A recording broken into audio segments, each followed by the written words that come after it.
So we're trapped in our minds. And the reason I find, historically and at this point in time, why plant medicines like ayahuasca are so popular, they may be healing physical ailments, but as I said, they're healing our disconnection from ourselves, from each other, and from the planetary matrix that we were born into. I'm Heather Grish, and this is the Wisdom of the Body podcast. This podcast explores the idea of body intelligence as the real key to learning the knowledge of life, or what we call Ayurveda in the ancient language of Sanskrit. We do that by connecting with today's creative leaders and experts who will help you listen to your body, trust your gut, and live in deeper harmony with nature. Come join me as we unlock the golden door to clear, direct perception and become very deep listeners. You can find the Wisdom of the Body podcast on Apple, Spotify, and Stitcher. You can also follow us by joining my email at heathergrish.com or on Instagram at heathergrish. I know you're going to love this podcast, so take a second right now to subscribe. Today, I'm here with Rak Razam, who's an alchemical storyteller with his finger on the pulse of tomorrow and the heart of today. A screenwriter, documentary filmmaker, author, journalist, and culture maker, his focus is on the new cultural paradigm birthing in this brave new world. Thank you so much for joining us today, Rak. It's a pleasure, Heather. I'm glad to be here. Well, I am so excited to dive into this topic with you today. And I know we're going to talk a lot about plant medicine. I know we're going to talk about a whole bunch of things. And I have to say that of all the areas of plant medicine, I think that a lot of the plants that we're going to talk about today are ones that I'm less familiar with, but I know a lot of people are exploring them now. And I want to hear, how you got on this journey. I know that you're the author of 2 books, Aya Awakenings, which is a shamanic odyssey, and also another book, the Ayahuasca Sessions. And you call yourself an experiential journalist. When I first heard that, I couldn't help but think of Hunter Thompson. And I don't know if it has anything to do with that, but I'd love to hear, what is an experiential journalist? And tell me a little bit about your work. I'm happy you say that because it means my sort of embedded communication style worked. It's basically a gonzo journalist, which is what Hunter Thompson did. But I thought that was a little bit too hard to swallow. So, the thing is, I started off about 15 years ago delving into the psychedelic and the shamanic world and trying to bridge the gap between the counterculture and the mainstream culture. And so to communicate these ideas, I really wanted to immerse myself in them, which meant taking the substances, right? There's a famous journalist, Lisa Ling, who did a series, I think it was CNN or one of the big networks, This Is Life, and she reported on ayahuasca, but they didn't allow her to drink it. So it's like, I don't know, how can you report on these things on the outside when it's all about what's happening on the inside? So, an experiential journalist is an immersive journalist that still keeps the rigor and still keeps the authenticity of reporting on the substances and giving context. But you have to really be in it to communicate to your audience what it's all about. So, in 2006, I first went down to the Amazon and I was fresh. I was a virgin ayahuasquero. I came to realize we were called a person who was working with ayahuasca. And for those people who don't know, ayahuasca is a sacred jungle medicine. It's all through South America. My experience with it was in Peru. It's made from a concoction of a woody liana vine, a Banisteriopsis carpi vine called ayahuasca, and it's mixed with admixture leaves and some other elements into what is a hallucinogenic brew, and it is used as a plant medicine in the indigenous cultures of the Amazon. It's a purgative, so often you do vomit or release, so it's cleaning you out on a cellular level. And some of the admixture plants contain chemicals like dimethyltryptamine, which can be very visionary and create not just hallucinations. I noticed that, there's been some studies out recently looking at psychedelic hallucinations and what happens in the brain. And when most people hear the word hallucination, they think it's not real or it's just an affectation. But what happens with ayahuasca is a very deep visionary experience, which may involve contact with entities of outside of ourselves with archetypes, a very dense, beautiful, profound, visionary state where there's transmissions of information, which is beyond a hallucination. So it's actually a paradigm, a sort of mythopoetic cosmovision, or an understanding of the world. There can be a sense of, oneness or connection to the planet, to ourselves. Quite often people have reported, the shorthand is it's like 10 years of psychotherapy in one night. And there's a lot of reasons for that. There's basically in the neurochemistry of the brain, ayahuasca helps potentiate a sort of relaxing of the default mode network of like this frequency of consciousness that we inhabit in our minds, and frees up a lot of the unconscious, where a lot of trauma and a lot of stress and a lot of issues can be stored, and sort of for sorting through or defragging the brain and the emotional sort of. So it's a very potent medicine, and it's a very revered medicine, and used in the right context, the right setting as a healing mechanism. It's really been coming out to the West in the last 20 or 30 years and being used in a ceremonial context, in the healing context, and science has been studying it in a lot of global studies as well. I know there's a lot of work going on with psilocybin now. And, it's funny, I actually didn't know that ayahuasca is a purgative. And there's a word in Sanskrit that is shamana. It's shamana. And it means like palliation. So it's kind of when we clean a body without doing a more drastic cleansing measure, because, Ayurveda has, I don't know if you know, but Ayurveda has some pretty strong and drastic cleansing measures that we use in a body. And every time I hear shamana, every time I was in, hearing one of my professors, or whenever I read it, I think, what does that word have anything to do? Is it connected? Did it somehow travel cross-continentally? Because to refer to this or have anything related to do with a shaman, any idea about that? Well, I'll tell you what, they say the world is made of language. That's one of the sort of mystic ideas, and they're like threads. So there's an etymology of words that can lead you back to the root sound vibrations and the cultural sort of lineages. And they are like a map across the world. So the Western word shaman was basically coined in the 1940s or 50s, I think by Mercy Eliade, who wrote the book Shamanism. And, back in that era, white picket fence America, 1950s, the anthropological worldview of indigenous cultures was very different than the worldview we have today. So they really still did have a bit of the Catholic Church's, view on these substances as the work of the devil and of things that were not in their context. And so that word shaman was actually taken from the Siberian shaman, which sort of was their medicine person. So all across the world, there are, in indigenous cultures, who live on the land, who have an appreciation of the rhythms and the pulse and the intelligence and the bounty of the planet, that, there's a relationship that we have with the planet, that we are part of it and we are in a symbiotic relationship with it. And it's birthed us just like it's birthing the other creatures. And there's a web of life within which each creature, each being plays a role and sort of eats and is eaten, like there's a reciprocation and there's a feeding of energy along the line in a greater organism, which is the great being. And so, in the indigenous cultures, they all had a medicine person, and that might be a herbalist. It might be someone who worked with psychoactive plants.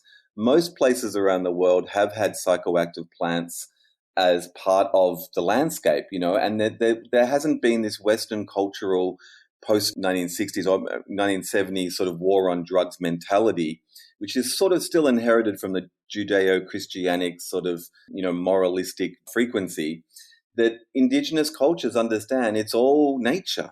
It's all the goddess. In Peru, they call it Pachamama. In, some of the Native American traditions, like Lakota, they might call it Great Spirit or Great Being. Everyone has names for it. Mitakuye Oyasin was the name they gave it. They understand that there is an intelligence in nature which is orchestrating this being that we're in, this womb of life that we're in. So these cultures had their medicine people. And so when we think of shamanism, it's actually an ancient art, and it's an art that was in service to the community. And there's aspects of shamanism which trickle down to herbalists, trickle down to wise men and women, the druidic culture of the Celts and sort of, Europe and England, all over the world. People have had earth-based cultures. And so some of them in Siberia were called shamans, and they would work with drumming and trance and other things. Some cultures have worked with plants. In Peru and in the Amazon, of course, they have this, incredibly rich biodiverse jungle, which has all of these different plants. And so, when they go into the jungle, it's like that saying when they say like Eskimos have 200 words for snow. They have this ability to gradiate all the sea of green around them and know which plants are medicinal, which can be eaten, which are dangerous and poisonous. And so there's no moral refutation of the efficacy of plants. They don't say, no, we can't do that, we can't change our minds. In fact, anthropology has given a term for this. They say there are polyphasic or multiphasic societies. And, the West is a monophasic in that we stay in the one consciousness, except for sleep. And maybe, we're allowed coffee and alcohol. And then there's all the so-called illegal drugs, which alternate our energetic frequencies. But essentially, we're a work culture. And that's been inherited from pretty much the Industrial Revolution onwards, which was that turning point when we really started to leave the land in the West, that relationship with the planet, that sort of farming culture, agricultural existence, and start to mechanize, and that empire of the mind is now in overdrive, and we have this planetary, almost battery farm of almost 8 billion people. But anyway, my point is, all the indigenous cultures had the medicine people, which were in service to their community, and they were the ones responsible for the regulation of the health and well-being of their communities. So the shaman or the medicine person or the wise man or woman, whatever they call themselves, in Peru they call themselves curanderos or curanderas, which is from the Spanish to heal. But that shaman word has traveled around, especially in the West, and the root etymology, Siberia and Russia and Eurasia. If you look at Sanskrit and the origins, in sort of India and Eurasia, there was a lot of historical overlap with not just language, but with wisdom. And so they would be teaching and they would be trading, and they had trading empires which would trade herbs and spices, and including psychoactives, which, many books document all through the last few thousands of years. So to answer your question, I'm sure there is some overlap and some sort of cultural drift there. And just to tie in a little bit of a plug here, in recent years, I've been working on a documentary series that we've produced 2 episodes of so far, called shamansoftheGlobalVillage.com. You can go on there and see the episodes. And the idea is this understanding that all around the world there have been shamans in service to the health of their community. And in modern times, it hasn't stopped. And what we're seeing with the ayahuasca culture in the West is sort of the crest of a wave of global shamanic resurgence, where Westerners who have been in search of meaning or in search of healing have heard about the healing properties of ayahuasca and have been going back to the jungles to experience it and to learn. But that's just the beginning. And so there's been a generation or two of popularity of plant and earth medicines in the West. I mean, it could go all the way back to sort of, back in the 1950s, William Burroughs went down to the jungles and experienced yahe, which is the Colombian name for ayahuasca, and wrote about it. And there's been this trickle of Westerners going down that's now become a flood. But there's also this return. So there's this been idea that certain people that experience it hear the call to action, which is one of the shamanic initiation rites, and decide or take on the responsibility of being that caretaker and being a medicine person in the West. So I've seen, this generation growing up globally in the hundreds of thousands, if not millions, of people working with earth and plant medicines all around the world who are in their communities have their shamanic figures. There's cultural issues around the language of that and the egos and the Western sort of integration of that. But essentially, I've seen this re-initiation of the shamanic archetype in the West, which is what we look at in the TV show online called Shamans of the Global Village, that there's a continuation from the planet to the plants to the people of this energy and healing and reconnection that is going out and wanting to re-embrace the world. Okay, so this is something that I think about a lot because I guess you could say that I'm an experiential something as well, because my relationship with herbs when I studied Ayurveda was, okay, I'm not going to just memorize them in this book. I'm going to actually try them. And then I'm going to try them and get to learn what they do to my body. And in fact, I don't prescribe an herb to anybody that I've never tried. So I was kind of curious. And it's funny, my partner calls me an old school pharmacologist because apparently that's what pharmacologists used to do before medicinal chemists were invented. But I wanted to find out from you, the shamans and what you know about the shamans from different cultures. Is it understood that they've been through the experiences with the plants that they're utilizing? You can't serve the community unless you've been served, right? And the thing is, and this is a bit of why there's a bit of a culture clash in the West with this energy and this role. The curanderos that work with the plants in Peru, they train from a very early age. There's usually two main streams of coming into this work as a shaman.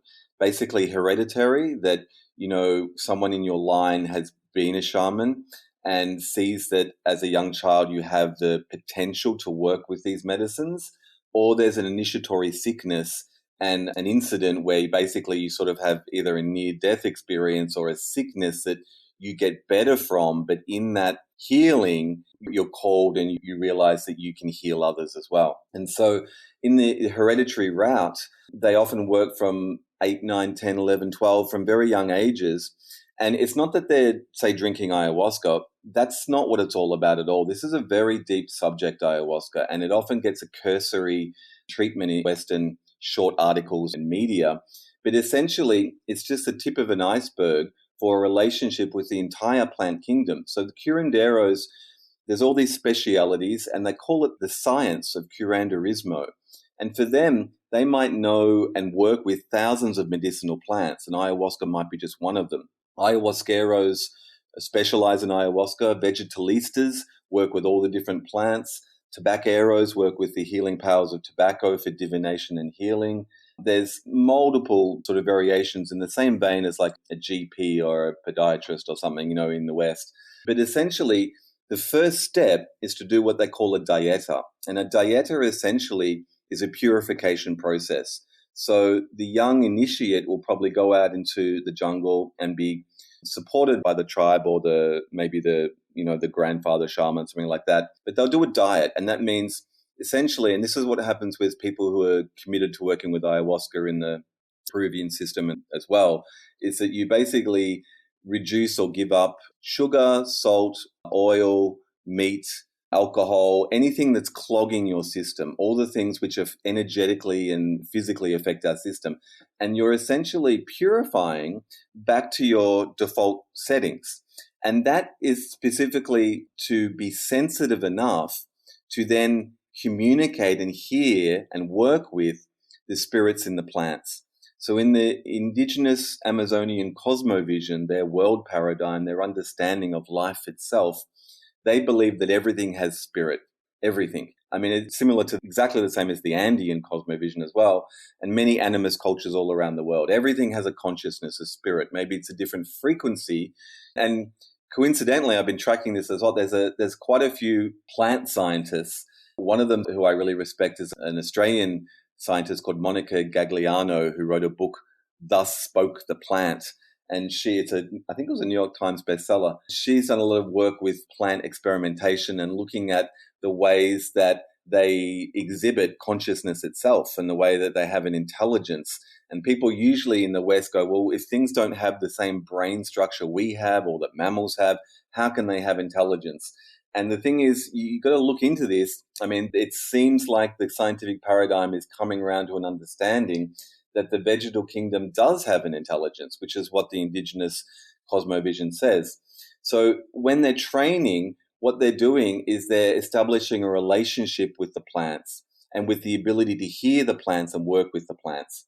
So the shaman, again, is a healer. I mean, it's not a shyster, it's not a magician, it's not a sorcerer. In the West, we have an absence of this archetype. pretty much because we killed them all off, right? We killed off our medicine people, our witches, our warlocks, our herbalists.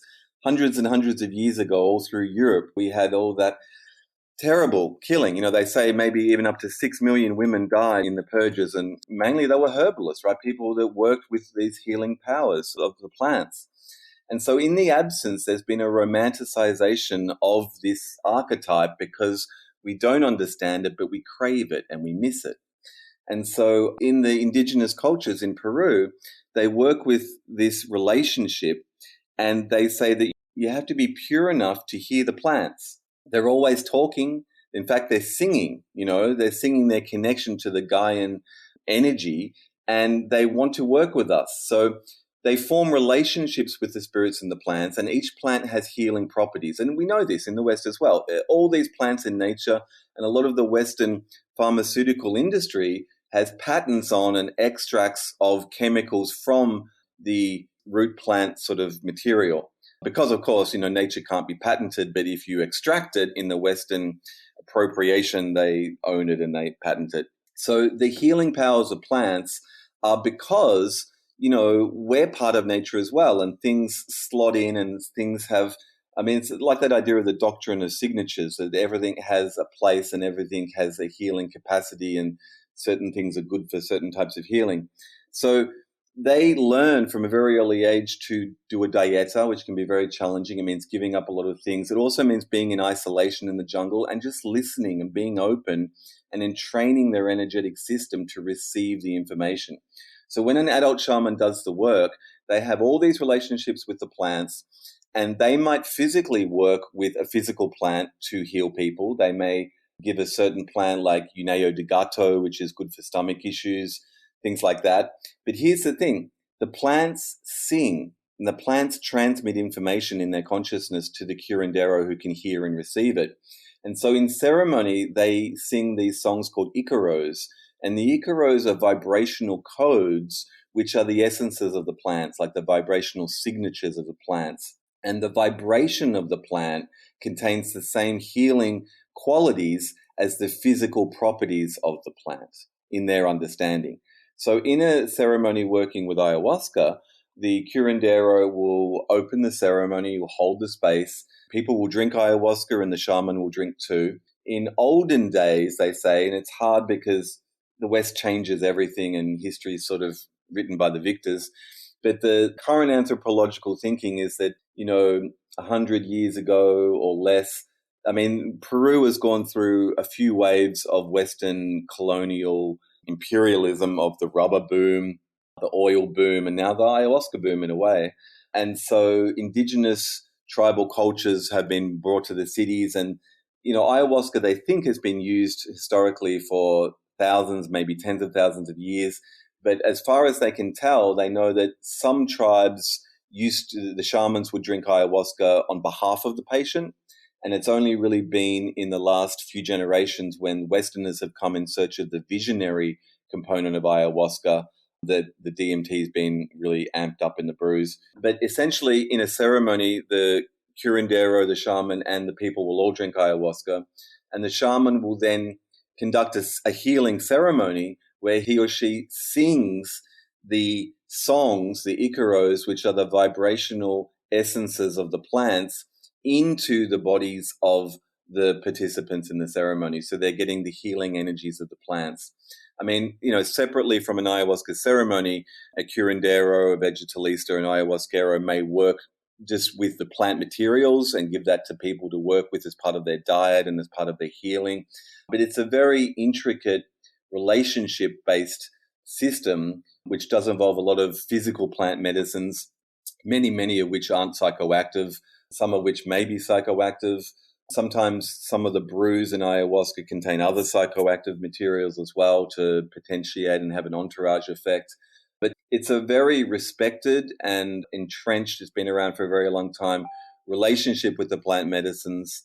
And it's really just coming out into the West now. And people are saying, well, that's because the West really needs the healing that plant medicines like ayahuasca can provide. If you want to create a more receptive body, free from toxins, inflammation, and metabolic issues, would it be crazy for you to explore booking an Ayurvedic consultation with me? There's probably never been a more perfect time to do it. Every day you wait matters when it comes to your health. So if you're ready to get your body back in balance, I'll give you a 30-day plan to get you started. Go to heathergrish.com to book a consultation. That's Heather, GRZYCH.com.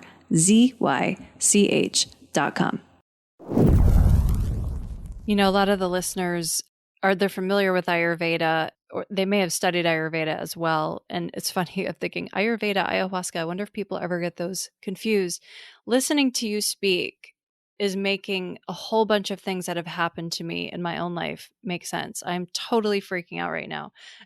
In fact, it's interesting because in Ayurveda, and a lot of Ayurvedic practitioners don't necessarily practice this, but it's actually recommended in the ancient texts that the Ayurvedic physician fast.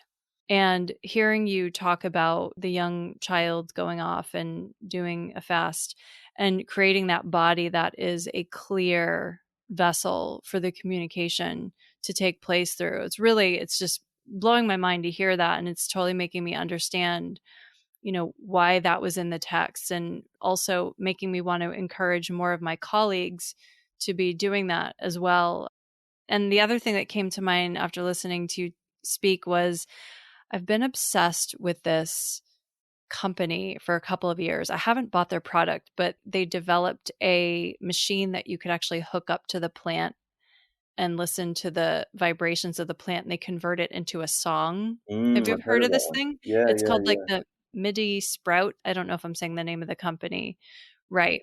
Yeah, but it's something that I've been looking at for a long time. I'm like, well, how is that possible? And there's this part of me that is like, no, that's just totally weird.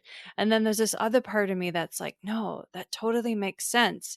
And it's interesting, what you were saying earlier about our culture being so mind dominated. And it's this difference between awareness and thought and intellect. And it's like when you were talking about the plants having intelligence. Well, yes, I mean, intelligence, it's because intelligence is actually separate from thought. And we place so much value in thoughts in our culture. And it seems like one of the reasons that people, because I mean, I have a lot of friends, I've had some clients that have, had these experiences. And when people go on one of these journeys, it really feels like, like you said, they're trying to find meaning, or they're trying to discover something that has been lost. What are you seeing, like the breakthroughs that people have from doing this kind of work? So, as I said, I first went down to the Amazon in 2006 and I was completely fresh. And, I stayed there 3 months. I interviewed about 20 different shaman curanderos, and that was the book you mentioned, Ayahuasca Sessions. And then I sort of wrote up that travel memoir, which became Aya Awakenings, a Shamanic Odyssey, which later was turned into a documentary film. But when I talked to the shamans, they basically said some people go down to the Amazon Westerners in search of physical healing. They may have like a cancer or a tumor or a physical issue. And, I think what they quickly understand is that ayahuasca is not a magical panacea that does everything. I mean, there's lots of different ways to look at it. We know that part of it is doing the dieta. And so much of the West is that we're physiologically bloated and clogged, and, our lifestyles and the types of foods and the processed foods and the sugars. So these things all build up, in the ecosystem of your body. It's designed to live in a certain way. And basically Western culture is out of right relationship with itself, with the planet, in an individual level, with our health and our well-being. So I really feel that part of the healing that comes from ayahuasca isn't just the ayahuasca, it's the context within which you're asked to commit to healing. And, a lot of the times when people go to countries like Peru, it's a pilgrimage. It's not just drug tourism, as the West likes to bandy around language. It's a commitment that you're leaving behind the known world, you're having an initiation, and then you return to your community, which is, in fact, Joseph Campbell's hero's journey, right? It's the leaving the peak experience and the coming back changed.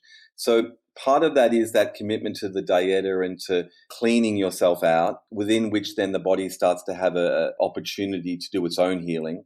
Then ayahuasca can be an amazing healing ally I mean, in my experience, I can feel when I drink ayahuasca, and it can be pretty bitter. I mean, it's a very earth medicine. You know how a lot of medicines, even in the West, from herbalists and things, they're from the earth, they're plants, and they can be bitter because I think that's trying to alkaline your body, our bodies are so acidic with Western foods, that the bitterness of, these healing medicines. I can often feel ayahuasca loading and snaking through my body as an energy, a warm electric energy loading, and it can be engaged with. We're talking about that intelligence.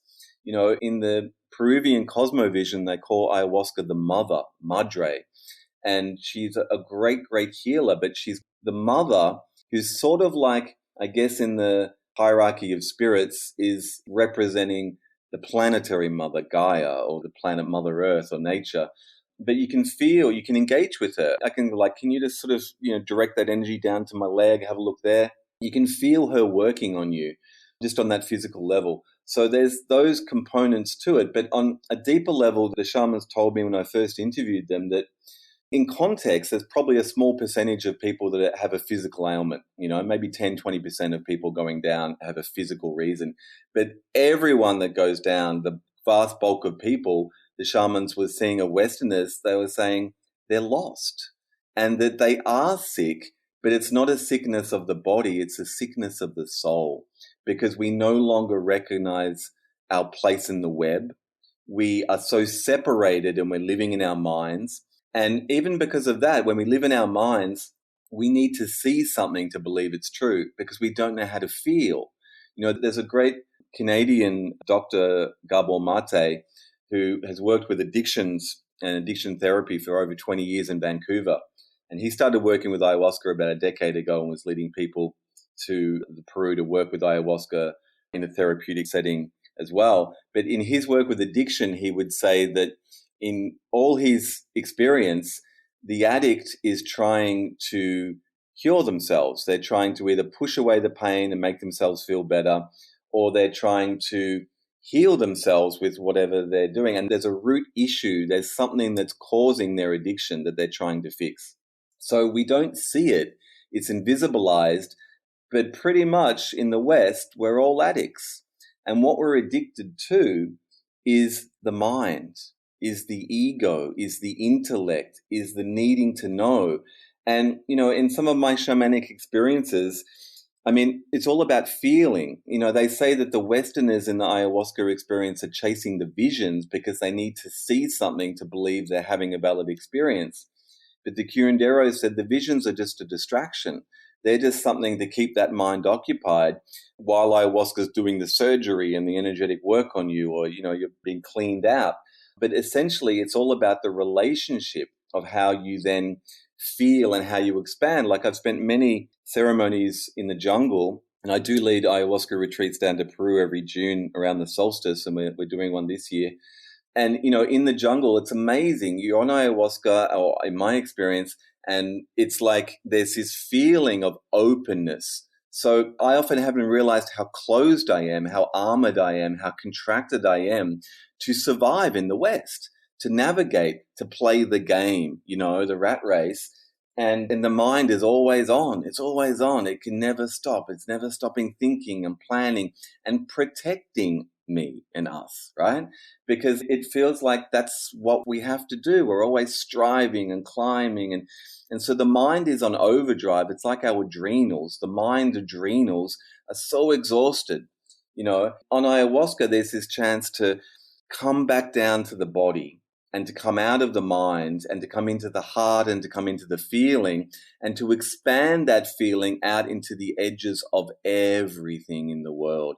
And, on ayahuasca, I can hear in the jungle, I can hear the parrots and the monkeys and the crickets and the trees and the wind and the rain. And it's that great being that we talked of before that's always been there. It's never gone away. But in the West, we've got distracted and we've crawled up into our minds to protect ourselves from some horror of existence. And, many years ago, I had this experience in Costa Rica on another medicine, on San Pedro, the grandfather Washuma, which is a very old medicine. It's indigenous to the Andes region of Peru. It's been used ceremonially in all these great traditions, and like ayahuasca is called the mother, San Pedro's called the grandfather. And it's less visionary than ayahuasca on the inside, but again, it's very heart opening. And I was on a beach in Costa Rica on a very strong San Pedro ceremony, and everything was sort of wavering, and it's all about this energy activation. And you don't know if it's never happened to you. Like, you're in your body and you're compacted and you're this being. It's like a seed that hasn't flowered yet. It hasn't bloomed yet. Sometimes these substances can energetically open us. And in the opening, that's when we release our stresses and traumas and things that we may consciously think we've dealt with, but energetically it's left an imprint, and it can come out in the body as a physical illness. Like, there's a mind, body, spirit. In the Chinese medicine traditions, there's all these gradations of energy and chakras and meridians and all these other components. But essentially in our beings, human beings are the only animals which store stress and tension in the way we do. Other animals, when they're in dangerous situations and experiencing fear, they will shake and release any of the trauma that they're experiencing in the moment and not hang on to it. But we hang on to it. And so this is what builds up, and this is what is at the root of a lot of illness in the physical body, at those points where the stress and tension and trauma builds up. And so when the mind finally has a chance to lower the gate, and then anything trapped in the body can be released, and there can be this expansive oneness, this feeling of understanding that great being and being part of that great being. And that is what the West is looking for, but doesn't even have the language to describe until these experiences happen. So anyway, I'm on this beach and I'm in this expansive oneness stage, and all of a sudden this little hermit crab scuttles along. And what I've understood over the years is part of my ability to communicate and have like these conversations now, and in my books, Our Awakenings and the film and the work that I do, it's not about the intellect, it's about the intuition. And the intuition isn't just like, oh, my girlfriend's cheating on me.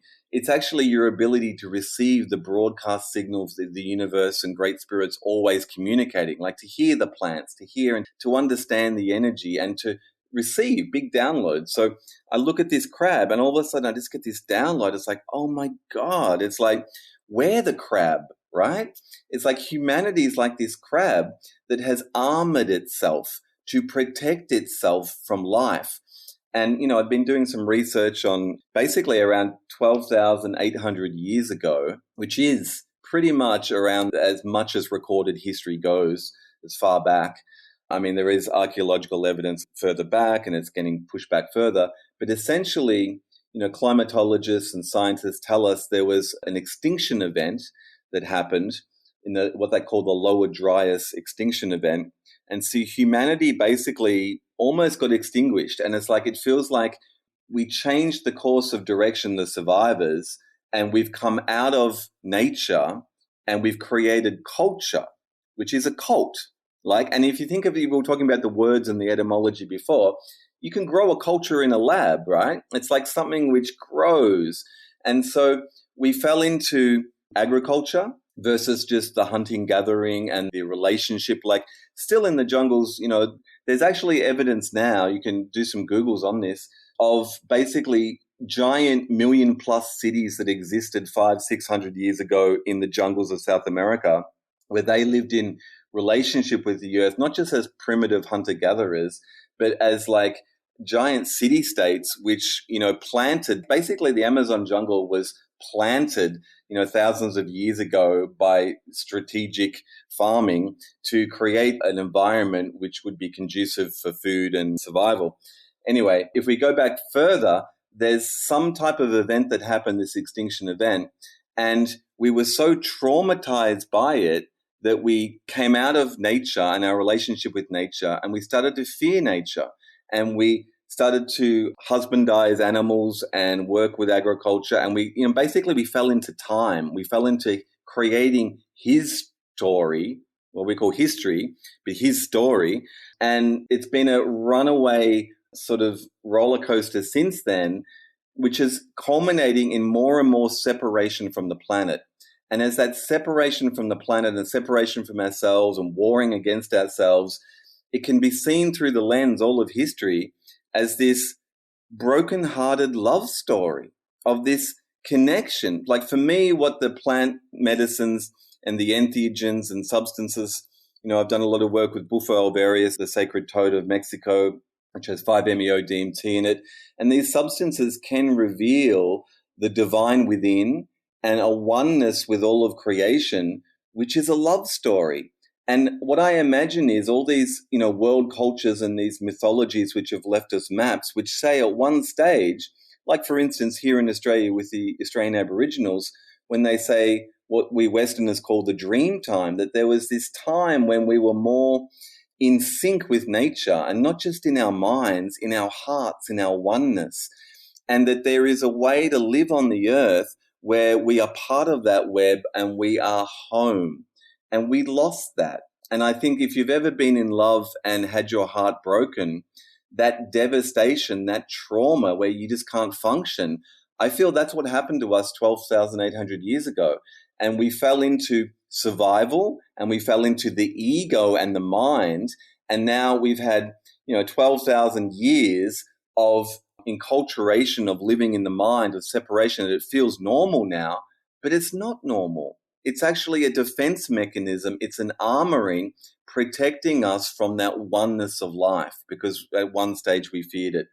And we've seen what this trajectory has done. Basically, it's caused an ecological catastrophe by taking from Mother Earth and living in an unsustainable way, changing our climate, and potentially, really dooming us all with the way global warming is going.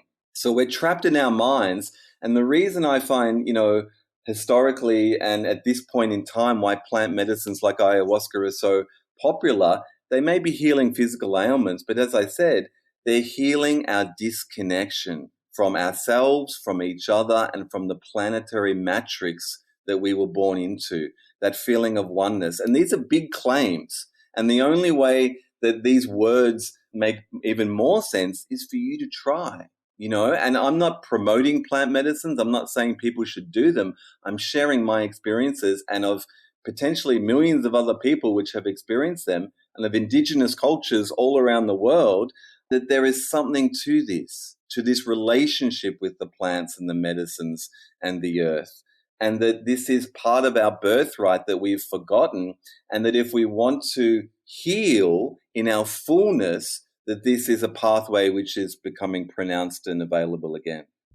Yeah, certainly people are trying to get reconnected with their sensory beings. I mean, even just listening to you talk about the hermit crab and the heightened awareness that you had of that hermit crab in that moment. And if you look at the way bodies are now with all the obesity, all the metabolic issues, all the plaques, or what we call ama in Ayurveda, all the plaques. And when you have these things in your body, there's a blockage of knowledge, of information transfer that's happening. So we actually have a large percentage of people on the planet that have compromised awareness due to the physiological makeup going on inside them right now. And obviously, if you want to connect the microcosm to the macrocosm, and what you were saying about the planet and what we've done to the planet, and I always think about plastics and whoever invented plastics, I'm sure they didn't have the intention of polluting the planet the way they did. They thought, oh, look, I could keep this separate from this if I build this thing, or I could, whatever I don't know who invented it, but, these unintended consequences when we think we're being so clever, and really that if we clean the bodies out, and from what it sounds like, a lot of the plants that you've been talking about give people the ability to see that a different paradigm is possible, one that is more connected, and that, just to see that that other dimension exists. But then the question is, after a person goes through this experience, like you were saying, it was within the cultures, but then all the Westerners started coming to experience this. And then there's that whole reintegration challenge when you go back after having a transformative, transcendent experience. What are some of the people experiencing as challenges when they try to reintegrate, and how can that be supported better? So yeah, that's a really great question, very perceptive. I mean, I mentioned William Burroughs back in the 50s doing ayahuasca, and then there was anthropologists and really maybe some trickle of older hippies in the 70s and Terence McKenna into the 80s and 90s. But, Westerners were just trickling back into the jungles to discover these things in the 90s and then in the noughts. So it's been growing and growing and growing, and now the media is really popularizing things. So there is a great awareness, and there's an entire ayahuasca industry, in South America. And there's also, global usage of these substances with Western practitioners around the world.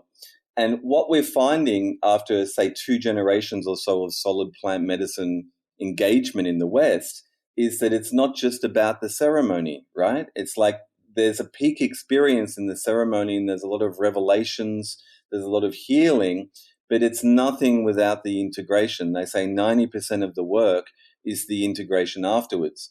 So especially in the last 5 years or so, there's been a cultural blooming across the world, facilitated online, of a lot of integration communities, a lot of circles, a lot of meetups, a lot of integration societies, for people to gather. And this is really, I think, part of the integration is a culmination, is that, Tim Leary, the acid evangelist of the 60s, had a phrase. He said, "Find the others."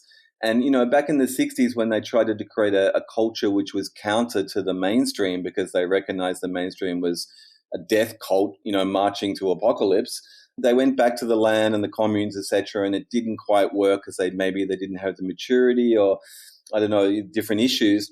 But the thing is, community is what it's all about. They understood that they needed to come together. So at the moment, we have people that are going over to countries where these substances are legal. We also have an incredible legalization and decriminalization movement for plant medicines across the world. There's a movement called Decriminalize Nature, and I think there's dozens of cities all around America on a local council, regional level, which have decriminalized plant medicines, like Oakland has. And that means that the law enforcement isn't going to prosecute these things. They know that they're not drugs. They're not being sold in a certain setting. They're not dangerous if they're used in a medicinal and ceremonial context. And there's this cultural awareness that these substances have a place and a need in our society. And so members of the communities, when they go back to their homes, many people want to continue working with the medicines. And then there's usually, at least a few Westerners who are trained in the indigenous traditions and have been apprenticed and work with the medicines locally in their communities. But also there's these groups of people who are meeting and supporting each other to share and talk about their experiences and to remain cohesive, because it feels like the next step, which we haven't taken yet, because essentially the elephant in the room is capitalism, and capitalism structures us socially into certain boxes, through land and rent and the 9-to-5 jobs, that it keeps us stratified. But if we can break away from that, and that's sort of probably what the problem was in the 60s, it couldn't do that, is that how do we maintain these relationships with each other, with plant medicine communities, when we're distributed and we're not living on the land? So, we're seeing in the world at the moment a civilizational turning point. And to keep it positive, there's a death and a rebirth. There's a breakdown of the old happening. There's a potential, economic collapse and a civilizational sort of rejig happening with COVID as a catalyst, and where we're at in 2021 in the 21st century, like looking at how we want to live and how we want to structure ourselves. And millions of people are leaving the cities because of all the quarantines and are going to smaller communities in the land. So there's an opportunity for plant medicine people to not just talk and share and think about their experiences, but to come together in a community in the near future, or communities in the near future. Because, all those indigenous cultures, they had a central driving, bonding reason they were there as a community. They were on the land together. They were living together. They were having these experiences together. And that's what we get a flash in the pan of when we travel to these countries, and then we go back to our home communities, where there may be psychological support needed to help integrate your experience, where there may be the hard homework of making changes in your life from what has been revealed to you, that you may need to change your work or your relationships or your diet or the way you work. And, if you want to maintain that health and well-being that may have been glimpsed or shown or experienced, you may have to change the way you approach life. So there's support mechanisms and coaching and a whole community around that who is supportive of that, and that you're not alone, that these experiences aren't just something you do and then you go back to the 9 to 5.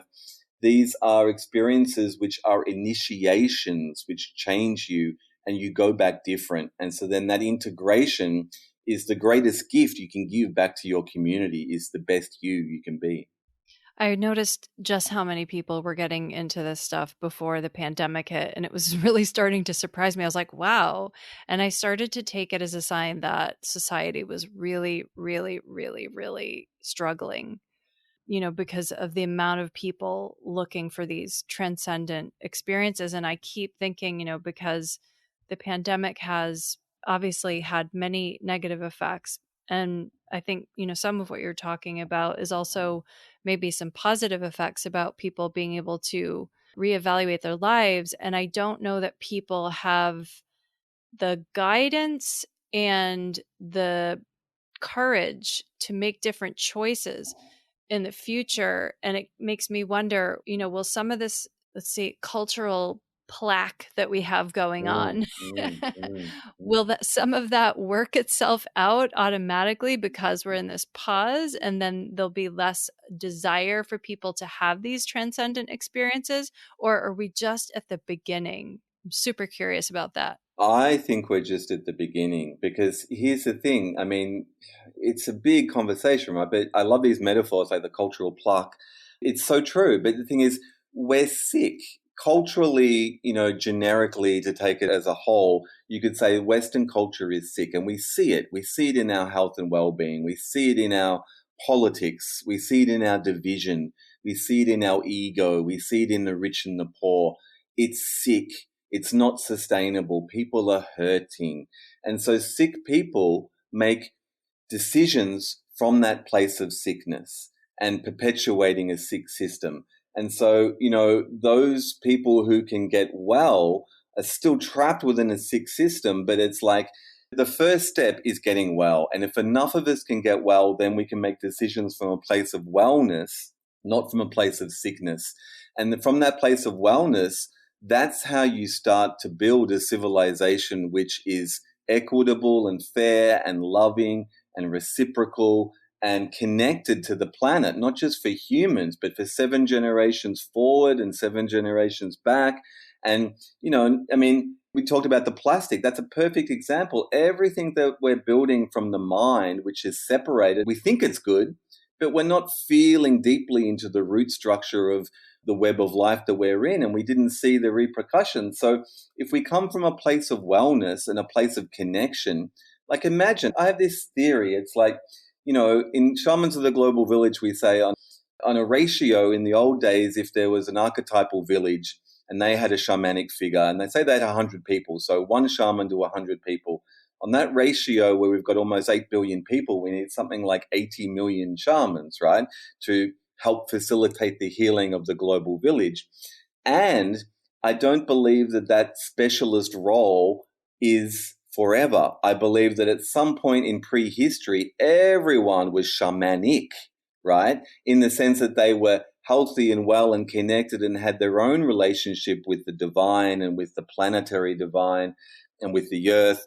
And the fact that there's been this specialist role as part of our separation. And as that road to wellness grows into an ocean of wellness, I believe that everyone has a capacity to receive a deeper broadcast signal from the intelligence of nature herself, and to be not just physically well, but mind, body, spirit connected to the signal of life and the love of life, and to come back to the garden that's in our hearts and to be one. And in that capacity, it's a utopian vision, and it's the only path worth fighting for and loving for and believing, in my opinion. Thank you so much for sharing your journey and your wisdom today. And I'd love to close and give you an opportunity to, if mentioned, your website and some of your books, anything else you'd like to let people know if they want to get in touch with you. They can find some of my stuff on www.rakrazam.com. I used to do a podcast show myself called In a Perfect World. So there's 10 years of podcasts for free up on the website. The link there. There's a link on that site to my other ayahuasca website, aya-awakenings.com.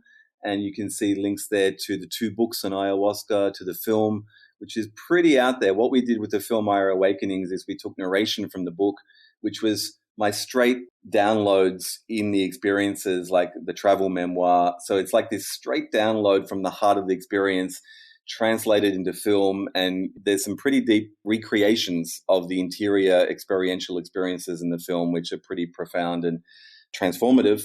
So you can find the film and links there. And there's also, as I mentioned, the Ayahuasca Retreat, which I hold every June, as long as COVID is willing and the quarantines aren't in place. But that's June 19 to 28 in Iquitos in Peru. And you can find the links on aya-awakenings.com/retreats. And also there's shamansoftheglobalvillage.com. There's a few documentaries there. And just to finish, I've just started work as editor-in-chief for a website called reset.me, which is about health and well-being and plant medicines and spirituality and community. And you can find lots of stories from lots of different writers on that website as well. Lovely. It's been so wonderful meeting you. And thank you so much for being here today on The Wisdom of the Body. It is a pleasure. I'm Rak Razam in Lakesh. Thank you for tuning in and dropping in with us today. Don't forget to subscribe, rate, and review this podcast. I really want to hear your feedback. To learn more about my work, visit heathergrish.com. That's Heather, GRZYCH.com. And meet me here next time on The Wisdom of the Body.